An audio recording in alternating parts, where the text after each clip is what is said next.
अस्सलाम वालेकुम, आप देख रहे हैं बियॉन्ड द बाउंड्री और मैं हूं सादिया सैमसन। मेरे साथ हैं फवाद मुस्तफ़ा।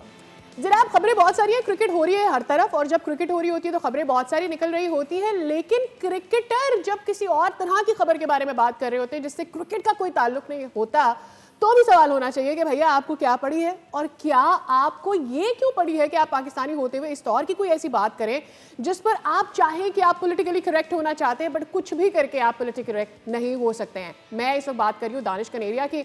जो भी मामला हुआ पहलगाम के मामले के बाद उनका फौरन कमेंट आया और उन्होंने वजीर आजम पाकिस्तान के ऊपर कहा कि जी इनकी जानिब से क्यों कोई रद्द अमल नहीं आया, क्यों उन्होंने रिस्पॉन्ड नहीं किया, क्यों उन्होंने मजम्मत नहीं की। तो सिंस वी हैव फवाद भाई with us, I will ask him कि भाई ये जो दानिश कनेरिया साहब थे ये क्या चाह रहे थे? ये पॉलिटिकली करेक्ट होना चाह रहे थे, ये भारत की साइड लेना चाह रहे थे, पाकिस्तान की साइड लेना चाह रहे थे, करना क्या चाहते थे? इंसानियत के इतने बड़े अलमबरदार बनना चाह रहे हैं तो ये खुद बताएं इन्होंने गाज़ा पे कोई कभी कुछ ट्वीट किया है? इतना बड़ा जुल्म हो रहा है इंसानियत पे। पहली बात तो ये। दूसरी बात ये कि उर्दू की एक कहावत पढ़ लें, धोबी का कुत्ता घर का ना घाट का। ठीक है, कहना ये है कि अगर ये उनको खुश करना चाह रहे हैं तो ना वो खुश होंगे और यहाँ से भी जाएंगे।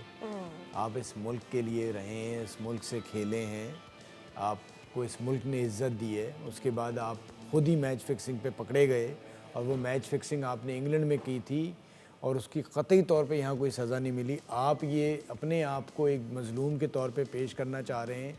आपकी अपनी कम्युनिटी के लोग जो है वो आपको डिसओन कर चुके हैं पाकिस्तान में, क्योंकि आप उनके लिए बदनामी का बाइस बन रहे हैं। क्योंकि आपको इस मुल्क ने इज़्ज़त दी, रिस्पेक्ट दी, और मैं और मेरे जैसे बहुत से, मेरा दोस्त आसिफ है, राशिद भाई, हम सारे उस वक्त दानिश के साथ खड़े हुए थे और हमें भी इन भाई साहब ने मिसगाइड किया था कि जुल्म है और मैंने ऐसा नहीं किया, और उसके बाद उन्होंने ये स्टोरी बेच दी यूएई के एक अखबार को, उसमें पैसे लेके सच सच सब कुछ बता दिया। ये तो इनका अपना कैरेक्टर है, ठीक है।